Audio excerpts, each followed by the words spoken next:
and welcome back to another episode of On Repeat the podcast with me, Ellie Rashid, and Hattie Winter. Now, this week is no different. We had the absolute pleasure of speaking to the Alabama-born and now Texas-based artist, Lady Dan, aka Tyler Dozier. I will never get over how amazing it is that we can talk to guests all over the world in the virtual world. As much as I would love to be seeing people face to face, there is something so refreshing about a different global kind of viewpoint. Anyway, more about Tyler. Her sound's kind of reminiscent of country folk and indie rock music, uniquely paired with an intimacy that articulates some of her personal struggles with religion and a controlling relationship with the church. Now, during this talk, we do discuss these stories and also discuss why music is such a perfect medium for getting your narrative out there. We also talk about the importance of keeping, good people around us, people that are on our same wavelength. And we discuss kind of the difficulties that people can face when they do want to reach out and find their people in a world where it can seem so easy to kind of reach out to people on social media. We had such a good talk with Tyler. I think her warmth really comes through. She gave us, a lot of her time in a really busy period when you're releasing an album. And it was just great to connect with someone. And I'm really looking forward to her coming over to the UK. She's definitely going to be having dinner with me and Ellie, whether she likes it or not. It's going to be so fun to hang out in real life. So yeah, thank you again, Tyler. You were an amazing guest. Her debut album, I Am the Prophet, is out on the 23rd of April, so actually really not that far away, only like a month away, almost to the date. So make sure you keep your eyes peeled. We'll be sharing news and updates about that. You can follow her on Instagram at Uncle Beer Can. That's all one word. I bet you didn't see that handle coming. And of course, as usual, if you are enjoying the podcast, then please drop us a like, a review, a subscription on whichever platform you're listening to. We would really, really love some more reviews on Apple Podcasts because we do read all of them, and it just helps other people find the podcast that might be interested. It's totally free. You don't have to use your real name. So yeah, we just would love for you to take a couple of minutes out of your day to do that. Make sure that you're following us on social media at On Repeat the Podcast. And yeah, without much further ado, this is Lady Dan, aka Tyler Dozier. My name's Tyler Dozier, and I make music under the name Lady Dan. Well, welcome. And where are you right now? Oh, I am in my bedroom in Austin, Texas. Lovely. What's outside your window? What can you see? Paint the picture for us. Oh, it's not very pretty. It's just a lot of dead trees and my neighbor's, I think, bathroom window. Lovely. I don't look over there very often. That's good. How exciting. We've had some guests from the US before. We've had Mina, we had Amanda as well. We spoke to Slow Shudder. She was in, I want to say Seattle. Oh, cool. Yeah, but I love Seattle. Different part of the country. I forget how big America is. It's massive.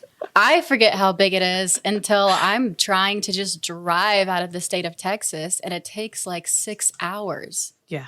It's insane. That's mad. See, if I drove 6 hours, I'd be in France or the sea. But you're actually from a place in America called Birmingham. And I had to double take that for a second because I saw it and I was looking at making all these US links, and then I just see Birmingham. And I do wonder how different the two Birminghams are. I'm aware of it.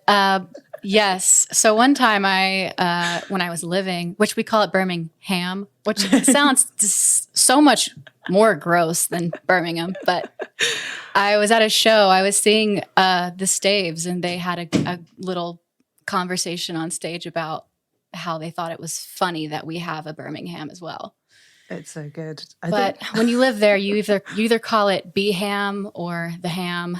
So in the UK, it's Brum. I'm from Brum, but but funnily enough, I think wasn't it like the UK, like the Birmingham Council in Birmingham, UK, used a picture of like the Birmingham in America for one of their like local sort of. That sounds like a mistake. It sounds like something from like Veep when you're like, you couldn't write this, but that's what somebody did. Right. And it went through to the printers and was put like through people's letterboxes, and they were like, this is not in the UK. I would say, though, that if you wanted to learn about our Birmingham, maybe one of the best ways is to watch Peaky Blinders. I think it's available on iPlayer. I'm advertising Peaky Blinders. I've been told to watch that so much. I should. It's You so should. It's good, great. honestly. You'll need subtitles, but it's great. But anyway, let's speak about your Birmingham then. Yeah, let's talk about it. I grew up in a smaller town in southeast Alabama called Dothan.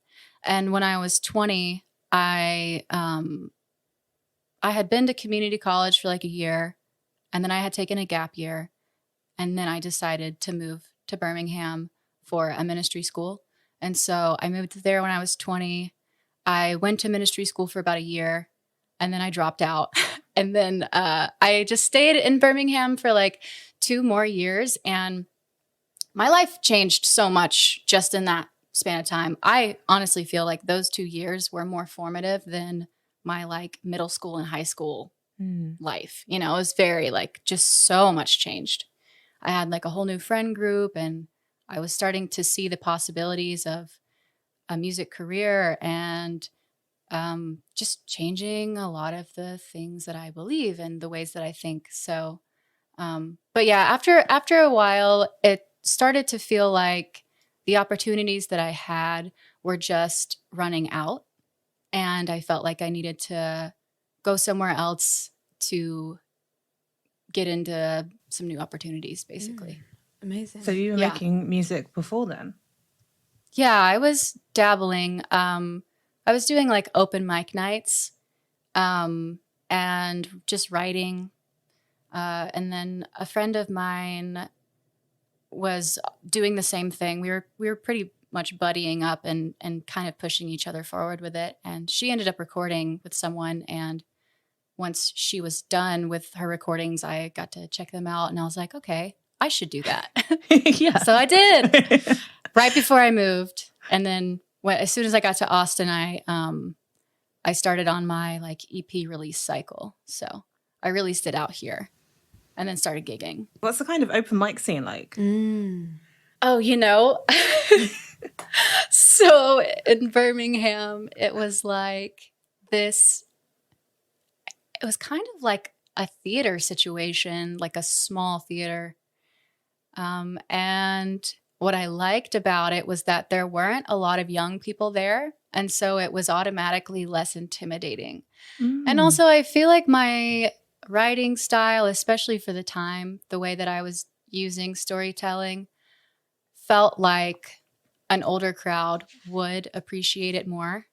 And so, yeah, it was like a lot of older people, and it was very laid back, and it wasn't a very popular thing. Open mic nights aren't super popular in Birmingham, so I loved it though.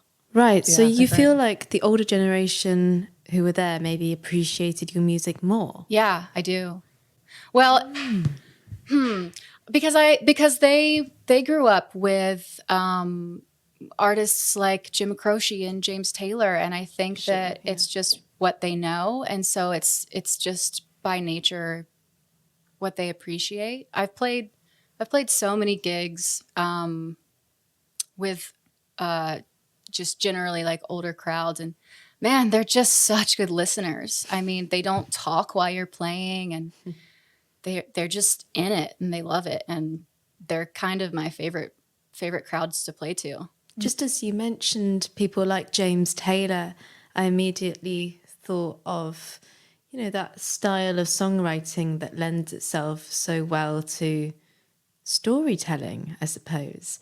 And when you have songs that do have stories, then they also require great listening from an audience, which would fit with exactly what you were saying. But then on that point, do you think that the younger generation or younger generations are worse listeners or appreciate stories differently, or maybe don't appreciate stories as much? Is that fair to say? Just thinking about the different ways we do tell stories, you know, whether it be things on Netflix or, you know, even some pop music now tells stories. It doesn't just have to be like strophic form folk type of stuff with your Carole Kings and your James Taylors? I mean, I think it goes across a ton of mediums, and definitely I'm not saying that younger people aren't interested in storytelling, because certainly we are. Obviously we are. And like you were saying with pop music, you can still do that with pop music, although it's, you know, got like a super catchy hook or something like that. I love pop music. But yeah, I mean, you know, I think everyone's got their own mediums that they really focus on. And I've kind of noticed that a lot here recently, because I have friends that read a lot and they don't know a ton of music, but they know a lot of short stories. And then I have friends that are so into film and they really know their directors, but they don't know a lot about music. And then I'm the friend that just knows way too much about like a specific artist or genre. And I don't know. I actually think that makes conversations a lot more fun. But definitely with storytelling, I think everyone kind of, either someone picks one medium and they get really into it, or they kind of know a little bit about a lot of mediums. Yeah. I'm loving all this chat about storytelling because it feels like it really is such an integral part of people's creative process, be it for empathy or escapism. Oh, the human experience. Yeah, just being human. Yeah. I was actually just saying today, I cry during like every movie I watch. Happy And or I'm sad? not- like Yeah, yes. And I'm not really, I wouldn't consider myself an extremely like emotional person outwardly, but I could be watching like the cheesiest, worst, like Hallmark film, and I could still shed a tear and be like, oh, something worked out for them. And I'm so happy for them. I like that. It seems quite like the like an optimistic kind of side. Yeah. And I don't know why I laughed, because I was thinking the other day there was an advert on TV about like this thing called Facebook Portal. I don't know if you've seen it, and it like follows you like around the room. Anyway, there's an advert here, and it's a woman on the phone to her mum, like trying to breastfeed her child, and her mum's like giving her tips through the thing. And I was like, oh my God, this is so touching. That would have gotten me. I don't have children. I've never breastfed. Like it's, you know, it's not my story. It's not really marketed to me, but I was just like, oh my God, they're connecting. So Isn't I that totally crazy? get that. Yeah, I feel the same way. Like I genuinely have no desire to ever be a mother, but still, even then, like you see those moments and you're just like, it just like hits you in such an emotional place. And that's what I love about storytelling, is that they pull you in and make you feel like it's you. Like, you know, if you listen to like a Townes Van Zandt song, or again, I just love Jim Croce so much, and I think he's such a great storyteller, but they'll either make you feel like you're the one who just got your heart broken, or you're the one who wants to die, or, you know, it's amazing. So it's just like being part of the human experience and feeling things. But it's also really nice when people storytell and it actually does sound like something you've been through before, which I think is my favorite part of songwriting. Yeah. For my songs, like, I think they can be a little bit niche and specific to my situation, but at the same time, especially when I'm playing shows, like my biggest hope is that somebody listening feels understood and seen and heard. I love that. That's my favorite thing about making music. I love that.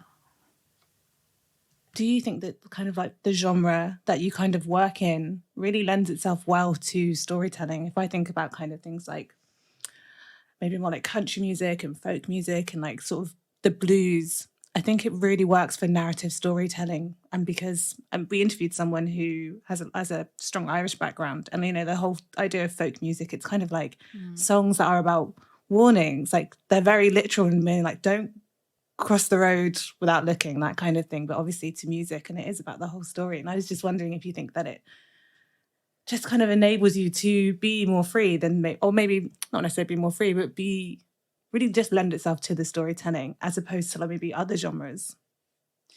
Yeah, I would definitely say historically with those genres you mentioned, like country, folk, even like bluegrass and blues, we've had so many people pave the way and really set it up for us so that it feels really natural to approach those genres with storytelling. But I will also say that I feel like we're getting to the point where we're figuring out how to do that with pretty much all of the genres. Like I would use Maggie Rogers as an example. She's taken like kind of like house music and mixed it with singer-songwriter, and it's pop, but like she's telling a full story. And I also just kind of, in ways, think genre is just dead. Like we've just mixed it all up so hard. Yeah, it's like you have to use about seven different words to describe like one band now, you know? Yeah, but I think it's a good thing. Yeah, I think It keeps so it too. interesting. Yeah. I think it really strikes me when you talk about genre and storytelling, because it makes me feel like, do we necessarily need lyrics to tell a story, or can we just do it through the music? This is maybe a slight trick question. Well, I think we've already done that, haven't we? Because if you look at Renaissance and Baroque era music, Gotcha. yes. I took music appreciation, all right.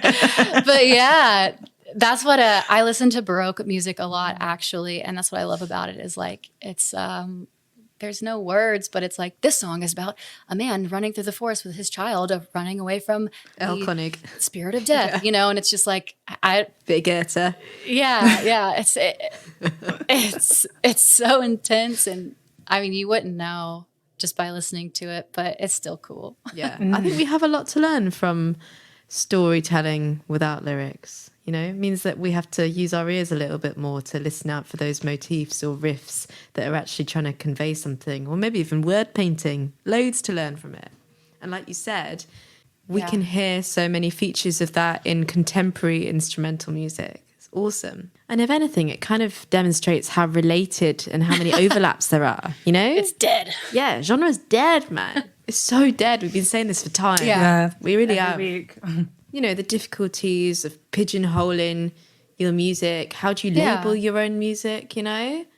Yeah. And it's especially difficult to describe your own music. Yeah, 100%. I have no idea. I feel like I just really reach and I'm like, I guess we can call it this, but it also sounds like this and that. So I don't know. We'll just go with that. That seems safe. Yeah. I always think with genre as well, it's that like, you get like a genre, and then you get like a kind of subgenre, and then those subgenres split, and like every decade they split. Yeah. So then it's like, if you start listening to several subgenres, like all your influences are so split as well. So you can't ever be just one thing. And it's nice to not really have like one label. We don't need it. I don't think humans need labels in any really real capacity. 100%. Yeah. And I think even in a very like logistical way, that translates to getting you onto more festival lineups for different types of festivals. I just think it's better to kind of be as broad as you can. Yeah. I think in the long run, it's more helpful than, like you're saying, like pigeonholing yourself into an extremely specific genre. Yeah. I'm actually going to steal one of Ellie's signature questions, which is, there's a lot of playlisting. I'm going from festivals to playlisting. And without being on a playlist that's like called hip hop or like rap, what playlist would your music be under, or where would people be going? Where do people listen to your music? What time of day is it? This is a classic Ellie question. I'm definitely trying to run with it. No, this is your question now. You asked it much better. Do you think that your music would live on one playlist, or do you think that your kind of song or like your album that's coming out next month now, would they all fit one playlist? Would they be scattered across several? Would they have names like Walking in the Forest, Lounging on the Beach? I definitely think they're scattered. I think there's a time and place for each song. But I actually like that. That was something I was considering whenever I was picking the songs to go into the studio with. And the producer, Jeremy, obviously did such a great job at making them all sound like they belong on the same album. But at the same time, they definitely have very different energies and certainly belong to different playlists. I'm surprised you didn't go with your sister's term that, what was it? Melancholic Cowboy vibes or something? Yeah. That's amazing. I saw that in an interview. Exactly. Actually, you're so right. That should be a playlist. I might make that You playlist. should make it. Oh my God, you should. I love it. I'll put it on my profile or whatever. Yeah. Oh, that sounds Melancholic great. Cowboy vibes. Melancholic Cowboy vibes.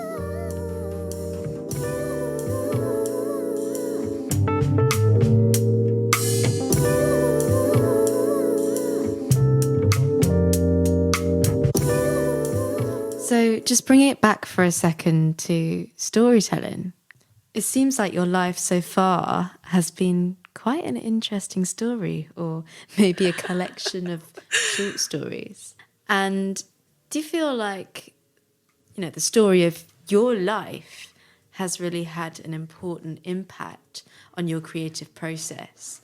And how important is it for you to articulate this through the medium of your songwriting? Oh, yeah. I mean, I don't think that I would make music if I wasn't doing that, because I started writing songs because I had so many weird things happening to me that I didn't know how to process. I'm not so great about talking about how I feel, but I can definitely turn it into a song pretty quickly and feel like I've processed the emotion. Yeah, that makes sense as to why you feel like it's easier to put those emotions into a song. But I'm just thinking, you're still giving a little bit of yourself to an audience, whether it's people you know or people you don't know. And that's still a lot. That feels pretty brave to me. Does that ever get quite difficult? I'm honestly always scared when I'm playing a new song for someone, for them to be like, do you need to see someone? Should we institutionalize you? Oh. But generally people's response are pretty positive, and I do wonder, like I wonder, when my family hears me play a song, if they think I can't believe that happened to her, or if they think, wow, she's like really good at making up stories. Because they tend to not ask. My sister and I are very close, and she knows, all the stuff I'm going through. So whenever I turn it into a song, she knows exactly what I'm talking about. So we have that connection. Yeah, of course. And that must be a really special thing to actually have somebody listen to your music when they know the full story. And I assume that there'll be other people who have gone through your life and also have a pretty good idea of what your stories are. And also maybe some people who don't necessarily understand word for word, but have a pretty good idea. And it's always a difficult one when you've got people interpreting your lyrics, or maybe even getting offended by the art that you're putting out there to the world. Because I was just thinking, it is quite sort of charged in its content. So how do you deal with people who just don't like it or disagree, or even get quite offended by it? I think specifically for my sister, who, again, I mean, she knows my story better than most people ever could. And because she watched me go through all of the things that I had to go through. And she was even a victim to the consequences of religion as well. Definitely not as deeply as I was, but she gets it. And I think she approaches it with empathy. And I can't speak for everyone else that listens to it. I'm sure people will do one of both, They'll either see it as like escapism, cool storytelling, whatever, or they'll empathize with it, whether they've watched someone go through it or they've been through it themselves. There's still people from my old church who keep up with what I'm doing, and whether or not they're outwardly supportive or outwardly critical, I know that they see it. Yeah. So I think I've definitely thought about this a lot, actually. If I got any backlash for being sacrilegious or blasphemous or whatever, I don't care. Woo. I just have no desire to enter back into that world, and because I it just is so oppressive, and I didn't feel like I could be who I am, and so because I have no desire to get back into that world, I just don't care if they don't like me or not. That's good. That's quite freeing. Yeah. Oh, it's so freeing. And also, my people will find me, So I'm just not super worried about shutting out a large demographic of people. No, run with it. I like that. Yeah. Be your own boss.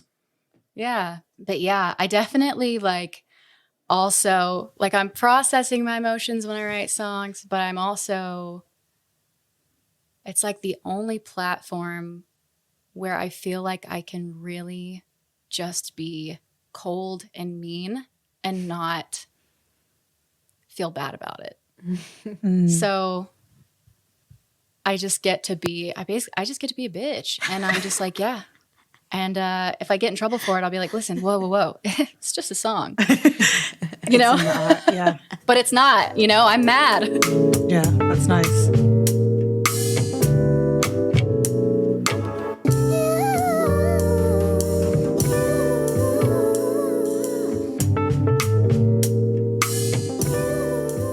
About you as an artist, and when I say artist, I guess I mean in every sense of the word. I mean, you're a singer, you're a musician, you're a songwriter, and you work as a graphic designer?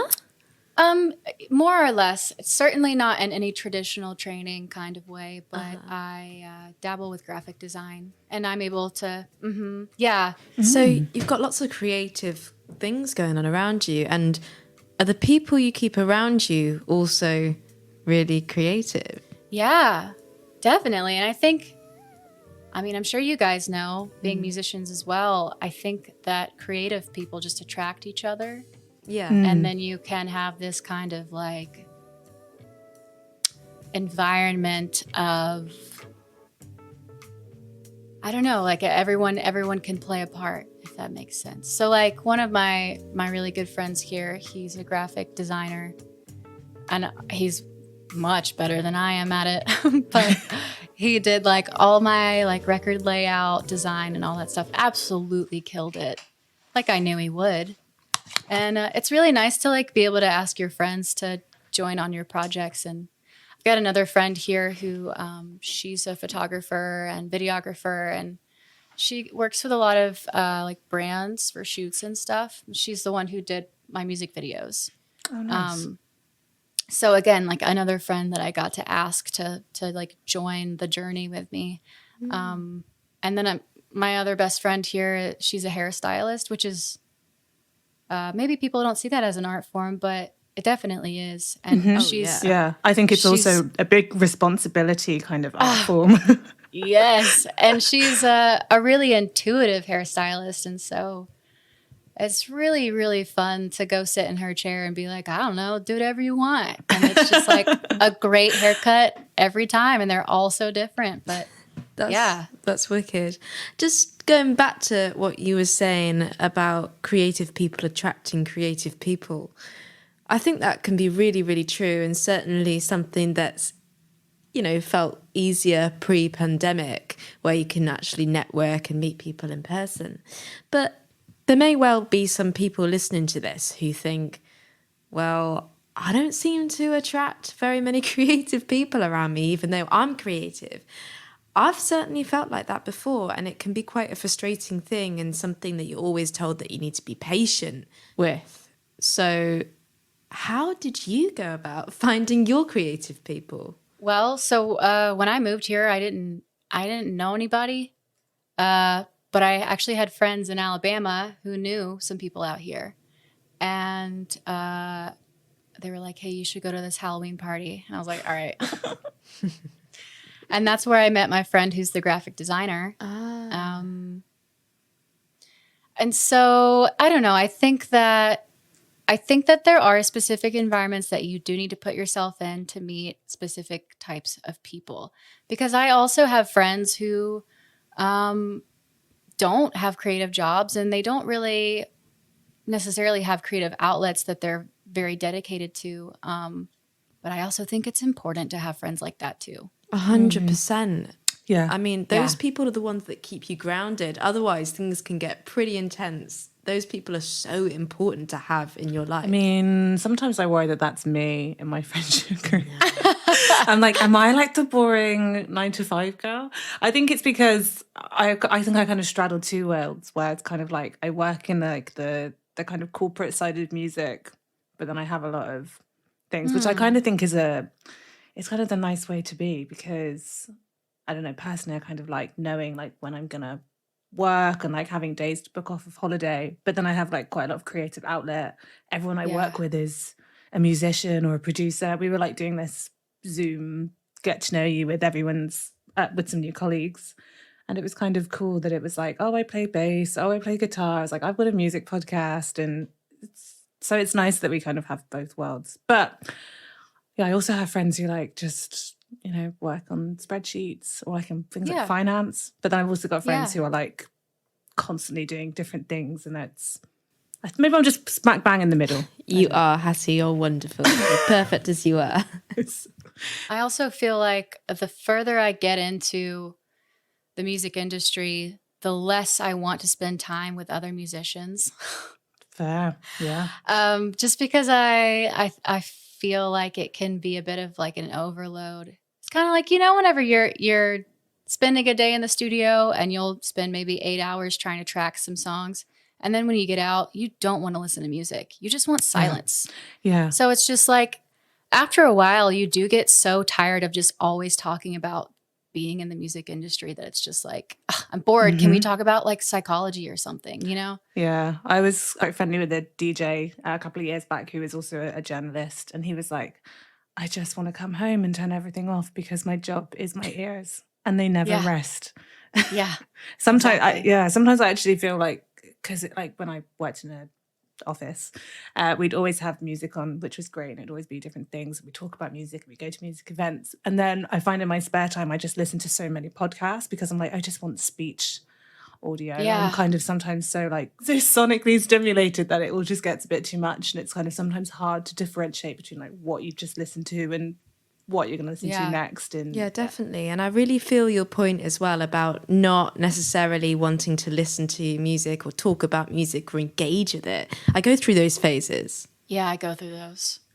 And I think that's probably where I would turn to podcasts, you know, just to engage in something completely different. What do you do to wind down? Because it can be very tricky when people are like, oh yeah, listen to music, go to a gig or whatever.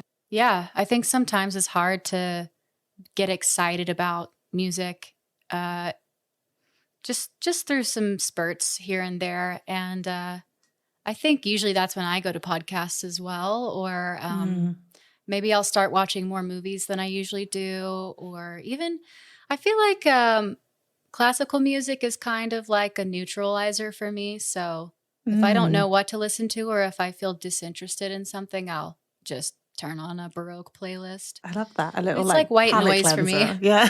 Yeah, exactly. Yeah. Do you also feel like sometimes the further that you get into music, sometimes the magic's gone? I think sometimes when you know kind of how things are made, you know how long it took to get a drum line or how to make the harmonies work. How do you kind of move through that loss of magic? So one thing that I've been told by people who understand, like they went to school for music and they know music theory really well. They've basically told me like, don't worry about theory because it will kill the magic. And so I've taken that advice. I mean, like there's still a bit of like guitar theory I'd like to learn just to be a better player, but overall, like, I try to stay away from that so that I don't lose the magic in that way. But yeah, I mean, that's the thing is the days that I'm just so not excited about music, the magic is just gone. But at the same time, I love listening to other people's stuff and trying to figure out how they did it or what they were doing, or just noticing the details in music. That was something that actually kind of restored some magic for me. It was whenever I started getting in the studio and recording and really like piecing stuff together with a producer, your ears just grow so much because you just listen to music in such a different way. It was the same when I was learning graphic design. Suddenly, you're just aware of all of the details, and it's like you have a new pair of eyes or a new pair of ears.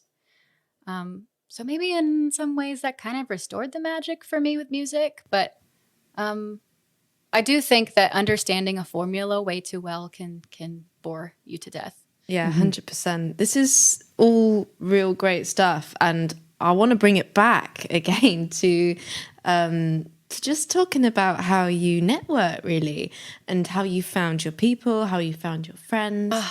So was it an easy thing for you to do? It sounds like you were pretty brave and you just went and met people. Yeah, it honestly doesn't feel that different for me. I am actually kind of pretty shy, and when I have pretty bad social anxiety, which is interesting because I am a performer, but I in person in those situations would have such a hard time being like, "Hi, my name is Tyler." For some reason that terrifies me, but because we live in such a digital age, it's like it is so easy to reach out to people on Instagram or TikTok or Twitter or whatever. And I've definitely like even gotten over the social anxiety on social media. I've just been like, you know what? It doesn't matter. I'm just going to send this weird message. And if they don't like me, they don't like me. So I think even before the pandemic, I was more so on a social networking platform with my phone than I was in person because I'm just so scared of people. Yeah, I know what you mean. Yeah, makes sense. I'm kind of the same. And I definitely think doing the podcast has also made me put myself out there. And it is kind of, it's quite nice to have a little sanctuary of being like, I'm going to message this person. And if they see it and they don't reply, that's fine. If they see it and they do reply, that's great. And if they never see it, I won't lose sleep on it. Definitely had that being like, we should talk to this person on the podcast. And then they just never get back. And we're like, never mind. Try again a different day. Nothing to lose. Yeah.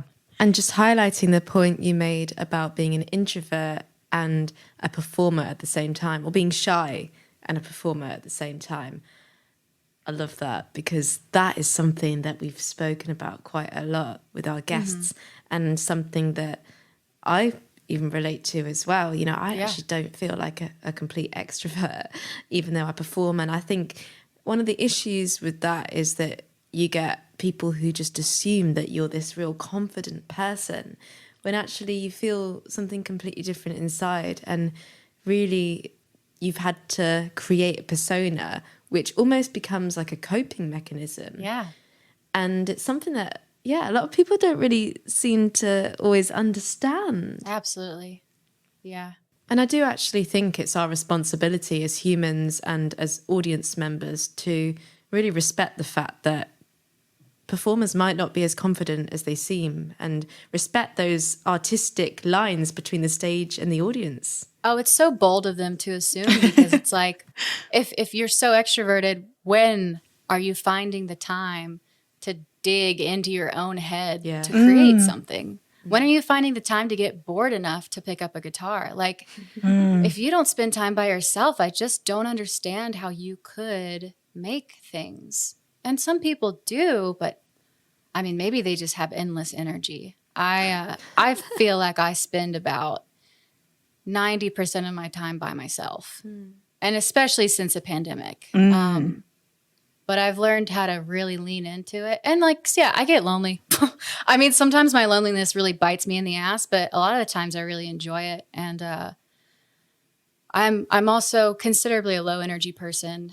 So I'm really picky with who I give my energy to. But the pandemic has also just not really helped with social anxiety because you don't get to practice your like rejection therapy, so to say. And I can tell when I go to the grocery store that I feel considerably more anxious, you know. But one thing that's actually been helping recently with social anxiety, or just to get me out of my shell, has been skateboarding. So that's been really nice. But I have been thinking, like, when parties are a thing again, am I gonna want to go? And if I go, am I gonna just be like the most awkward person in the room, or am I just gonna like overcompensate and be super outgoing? I know no one wants to hear it, but I do feel like it's going to be similar for a lot of people. I think everyone's feeling very anxious about getting back to real life. I definitely am. Just like, what am I going to say to people? I've even like Zooms with friends. I'm like, I don't have anything to say. I've not done anything. I kind of don't.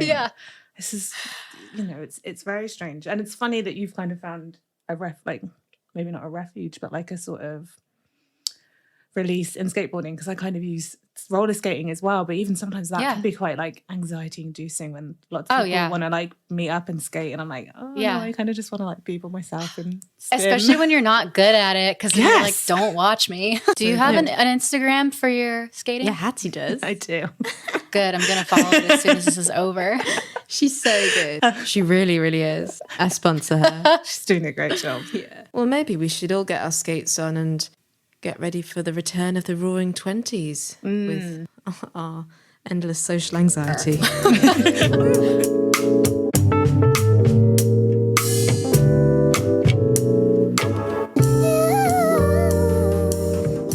obviously got an album coming out in April 23rd. Yes. What was the process like of making that? How long have you kind of been working on that and piecing that all together?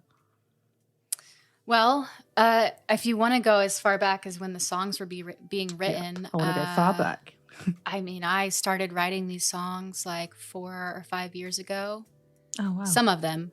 And I don't know if you'd be able to tell which ones. It's actually been kind of funny because I've shared the private record link with some friends, and they're like, man, your songwriting has just gotten so good. You've grown so much. And I'm like, really? Because some of these songs are some of the first songs I've ever written. And I won't tell you which ones. But yeah, it's been like 4 or 5 years in the making. And I set up my studio time with Jeremy in November of 2019. And then pandemic hit, and it actually worked out better because he plays in this band called Okie Dokie.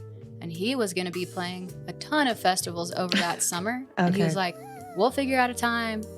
I might just have to take my weekends off for festivals. But then because of the pandemic, shows weren't happening. And he was like completely available. So we recorded for the month of July in 2020 at his home studio. And I was staying on my sister's couch, like down the road. And so just hanging out in the studio every day for a month. And then as soon as we were done recording, I got on the phone with my label, and they were like, yeah, let's get this thing out in February. And I was like, that sounds like so optimistic, but I'm not going to argue. And because, you know, like everything just takes so much longer than you expect it to. Mm-hmm. So yeah, over time it was like, okay, I think April is doable. But even then, like ordering vinyl and getting it pressed, we were like, are we going to have the vinyl done in time? Like, so scary. But everything has worked out. So it's been like years in the making, but really for the actual album process, it's been nearly a year. Yeah.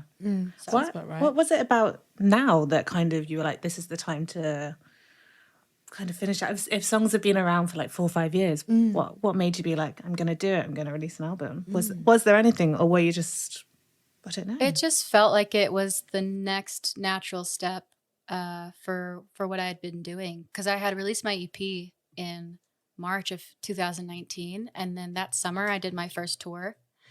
And then a couple months later, I did another tour and came home and was like just feeling pretty impulsive, actually. And I was like, you know what? Let's just set a time to go do a full-length record. And by the time the record rolls around, we will have the songs. And it's pretty much what happened. So then I started like Or I that's when I ran away to that little cabin in Alabama like a month before recording. And I was like, okay, we have to like write a couple more songs and finish this record. And it worked out. And like all the songs that I wrote out there are like my favorite ones on the record now. So That's amazing. yeah, I can be kind of impulsive, or maybe it's like impulsive in a really calculated way. But I have to light a fire under my own ass or I just won't do things. But I'm pretty self-motivated. So I'm not very worried.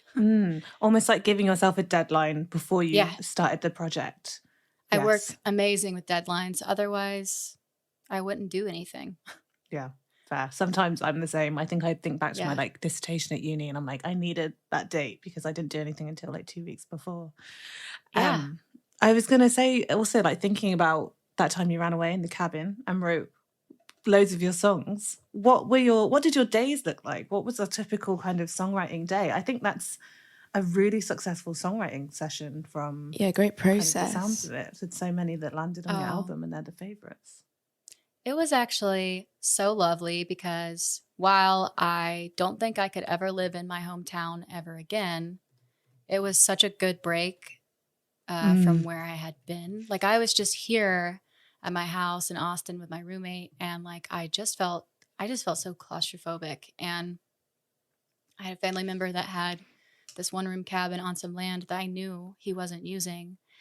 And he was like, yeah, come on. And I was like, okay. So I did. So pretty much my days were like, I would sleep in until like, I don't know, like 11 or something and get up, make coffee, go sit in the sun for a couple hours. And then I'd go inside when the day would get too hot and I would sit down with my guitar and I'd either play some covers just to have some fun playing music, or I would get an idea for a song and I would start working on it and just chipping away at it over the days and voice memo after voice memo of different versions just to kind of let it evolve. My phone storage is horrible. But then in the afternoons at sunset, I would do walks every single day out to this field that had cows because sunsets in Alabama are just like untouchable. Like everything turns gold. It's amazing. And so, yeah, I'd take my little walk and then the sun would go down and then I'd hang out inside and just kind of chip away at songs a bit more, maybe watch some TV and then stay up way too late and do it all over again. So that sounds I did also learn how to ride motorcycles a little bit while I was out there. So that was fun. That's wicked. I would love to do. I mean, I say I'd love to do that, but part of me is like, I'd hate to do that because I'm slightly risk averse, but it sounds so fun. I mean, I've stopped since then because I'm like, I don't want to die. But at the time, it was great. I was like, this is invigorating. I could die. Yeah, it kind of feels like something out of a movie. I'm kind of seeing like Grand Canyon. I know it's not the Grand Canyon, but I'm kind of seeing that. Yeah. It's definitely easy to romanticize that time. And I just got to spend so much of it all by myself, which is exactly what I wanted. And it was amazing. That's quite like a brave thing. I think it's sometimes quite a difficult thing. I'm quite similar in the way that I really like my own time because I kind of think it stems from being an only child. I've got like step siblings, but we never grew up together. So it was just me in my house. Yeah. My mum had me she was like an old mum. So I feel like I was around like adults quite a lot. And even now I really kind of just shutting the door and being by myself. And my boyfriend's like, oh, I'm going to go skating. I'm like, I'm going to stay home. I'm just going to watch crap on TV or have like no TV on and just like paint my nails and read my book and hang out with my pets. And but I know some people that hate being by themselves. Yeah. Well, that's your familiarity. But yeah, definitely I think there's something to this also. So I don't have an experience as an only child. I'm the youngest of 5.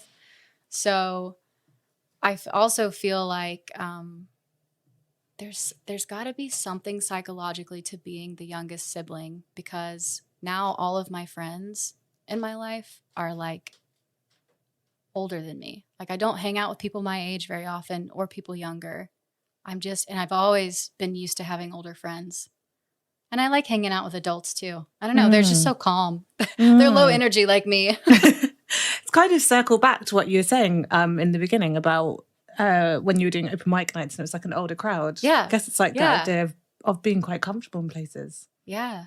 I don't know exactly what it is about it, but it's definitely something like I always loved hanging out with my dad and his friends. I would literally just sit there and like people watch them. It's so calming. But yeah. So earlier in the interview, we spoke a little bit about storytelling, but let's go back to your inspiration for songwriting. Where do you get your ideas of songs? Are they like, do you pick them up from places around you? When you're writing, were you like inspired by nature? Or was it just maybe like thoughts you had in your head, things you'd read? I feel like I lyrically write things very true to my like inner voice in my head. And sometimes the inner voice is poetic and sometimes it's just very real and natural, but it's different every time. I will say I specifically remember when I was writing I Am the Prophet, that song, I had just finished watching like 2 documentaries about Towns Van Zandt.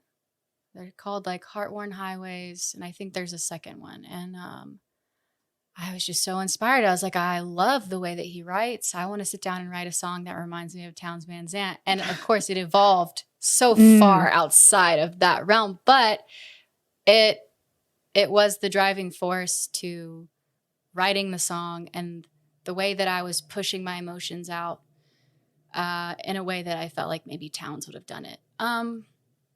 And so that translates to all the other songs. Like, I feel like each song I could tell you a different musician that I was admiring at the time.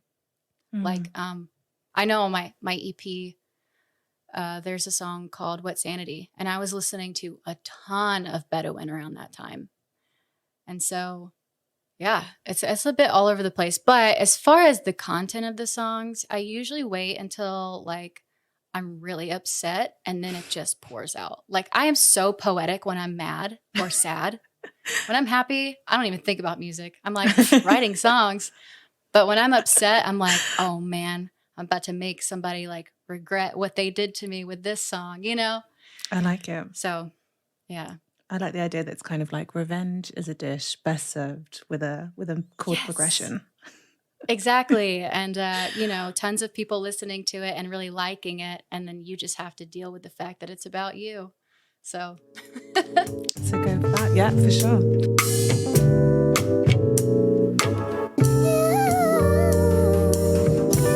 So, Lady Dan, we've come to that point in the interview where it's time to ask you, who do you have on repeat at the moment?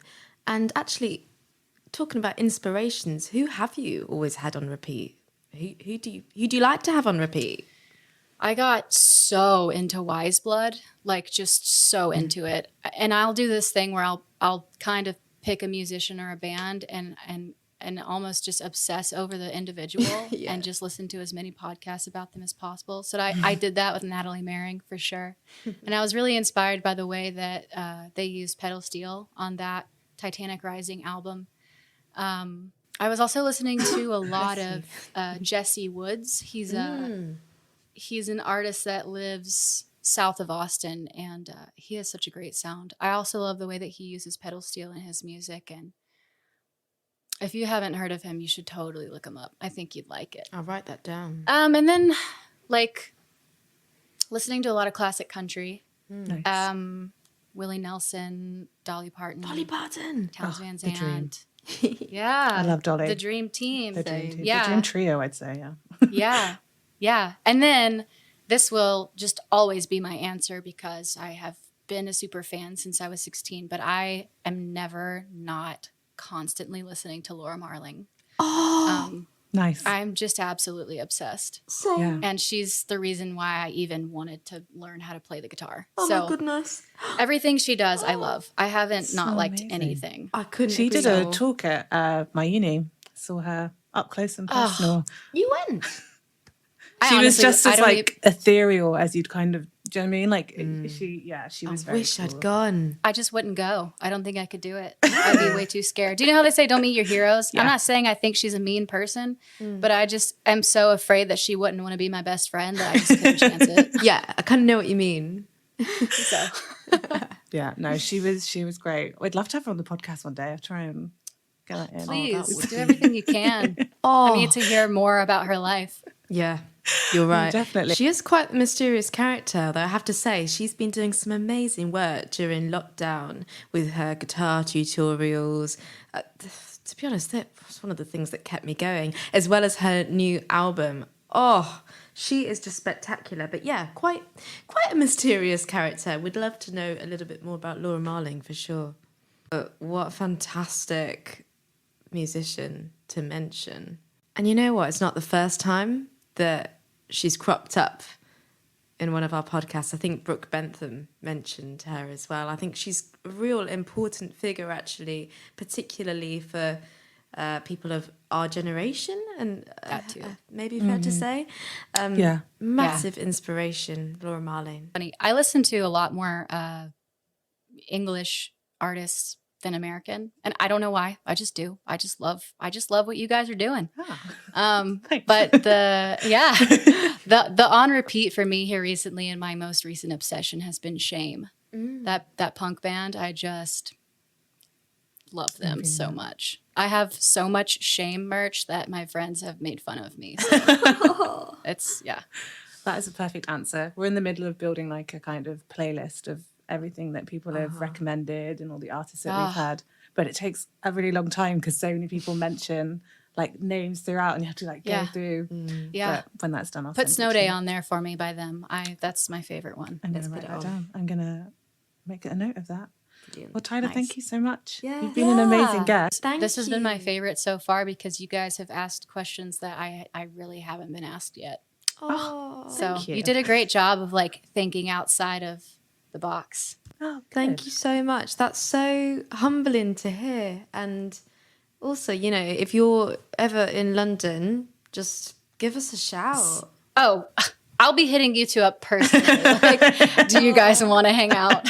Yeah. Cool. Well, have a great night. It was you so so nice much. to talk to you guys. Thank Oh, you it was so lovely much. to have you as a guest. Yeah. Looking forward to catching All up in real life. For sure. Yeah.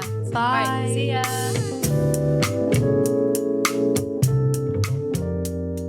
Lady Dan is on a wonderful wavelength and we love her. What a warm and lovely interview. Thank you so much.